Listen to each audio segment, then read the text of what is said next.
O medo enfraquece a pessoa. O medo é como você receber um choque. Sabe aquele nervo que nós temos no joelho, nos joelhos, que quando você vê isso, lembra nos desenhos animados, pegava-se um martelinho, né? Quando o médico pega um martelinho, dá uma marteladinha no joelho e a perna se move sozinha? Pois é, tem um nervo assim no joelho, tem um nervo assim no cotovelo, nos nossos cotovelos. Há um nervo e há partes do nosso corpo que, quando a gente pressiona ou dá um golpe, o corpo todo se desconjunta. O corpo todo se enfraquece por causa daquele nervo, ou seja, o corpo todo cede. Não importa a posição que você esteja, o corpo cede, o corpo se submete àquele nervo por causa do impacto que ele tem sobre todo o corpo. Assim é o medo, mas para o espírito, para a alma, para a mente da pessoa. Quando a pessoa cede ao medo, quando ela permite que o medo cresça dentro dela, então toda a sua vida é enfraquecida por ele. Ela se curva diante dele e passa a tomar atitudes movida por este medo. Vou dar um exemplo. A pessoa que está com medo de ser traída, ela está com medo, tem alguma suspeita, alguém chegou para ela, uma amiga chegou para a esposa e falou assim: olha, amiga, fica de olho no teu marido, se eu fosse você, eu ficava de olho no teu marido, eu não gostei do jeito que ele olhou para aquela mulher que passou ali. Pronto. Aquilo ali, se a esposa estiver aberta à dúvida, à insegurança, então só esta palavra já vai gerar um medo nela de ser traída pelo marido. O que ela vai fazer agora, se esse medo ficar plantado dentro dela? Esse medo vai crescer e ela então vai ficar agora mais consciente de para onde o marido está olhando.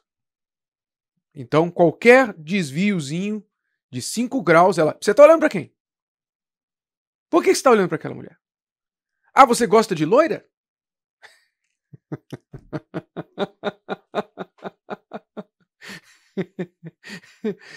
Desculpa, mas é engraçado.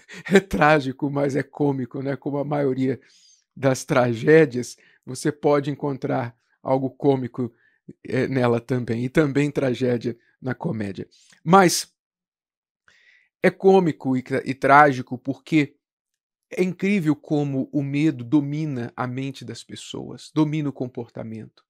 Então, essa mulher vai passar a pegar no pé do marido, ela vai passar a se sentir insegura diante de outras mulheres, vai começar a se comparar com outras mulheres, vai começar a mexer no celular do marido, e daqui a pouquinho eles estão com uma crise instalada no casamento.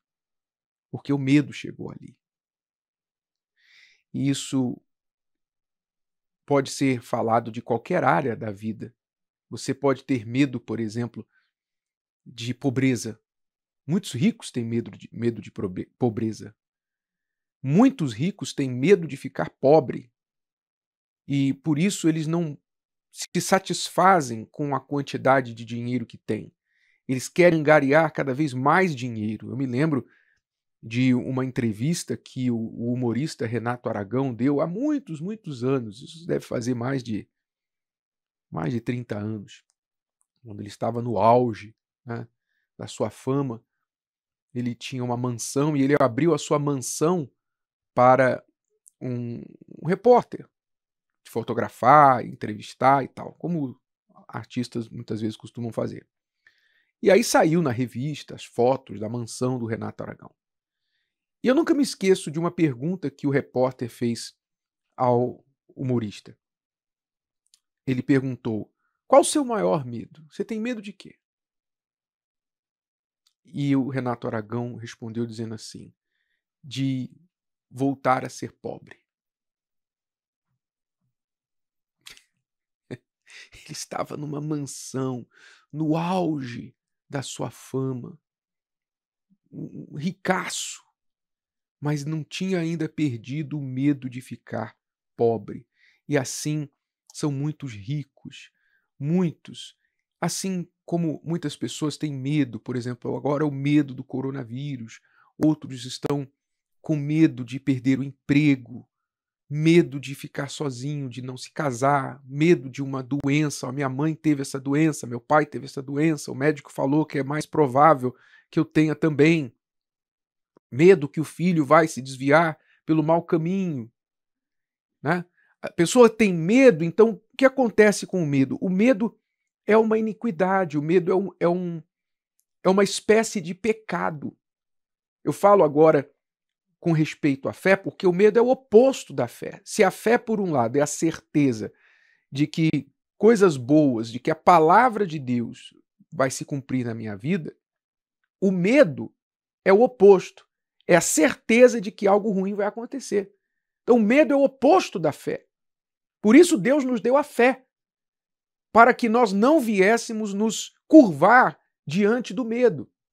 Então, o medo ele é um pecado porque ele duvida, ele coloca o ponto de interrogação sobre onde Deus já colocou um ponto final. Esse é o grande problema do medo. Incluindo muitas pessoas da fé, que se dizem da fé, quando vão observar suas condutas, quando vão observar como têm agido no dia a dia, elas vão perceber que elas têm agido mais pelo medo do que pela fé. Porque quando você age pela fé, você tem que crer no que está escrito e viver na seguinte certeza: o amanhã pertence a Deus. O amanhã pertence a Deus. Eu não sei o que amanhã acontecerá, o que o amanhã trará. Jesus falou sobre isso. Basta cada dia o seu próprio mal. Eu já tenho coisa suficiente para me preocupar com hoje. Como é que eu vou lidar com a preocupação do dia que ainda não chegou?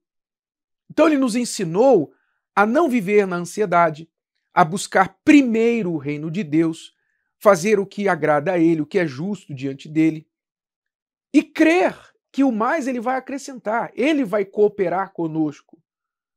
Então eu tenho que ter essa fé. Se eu não tenho essa fé, então eu vou ficar preocupado com amanhã, eu vou preocupar com o que eu vou comer, com o que eu vou vestir, como eu vou pagar as coisas. Então eu vou viver naquele medo, naquela constante ansiedade. A constante ansiedade do que pode ou que não pode acontecer na minha vida. Então isso não é forma de viver. Para você vencer o medo, você tem que se aproximar do autor da fé, do autor da coragem, que é Deus.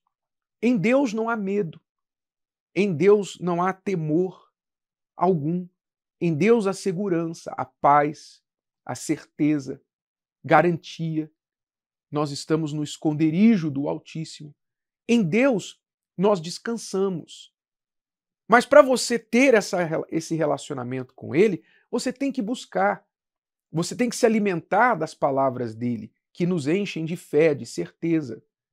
Se eu for ficar bebendo das informações deste mundo, por exemplo, se eu for abrir aqui agora os noticiários e for ler mesmo, mergulhar nos noticiários e ouvir tudo que estão falando, você vai ver, você sabe, qualquer noticiário, mais de 90% das notícias são más, são ruins, porque notícia boa não dá ibope. Então, eles têm que promover notícias ruins. Então, se eu for abrir o noticiário, vou me encher de informações sobre morte, aumento de preço, desemprego, porque o governo está fazendo isso, deixando de fazer aquilo, e porque a previsão é aquela, e o estudo tal. Meu Deus do céu. Tem gente que acorda bem, ela acorda 6 da manhã e antes das 7 ela já está com depressão porque ela se encheu das notícias. Antes das 7 ela já perdeu o vigor que ela recuperou a noite toda no sono. Ela já perdeu a força.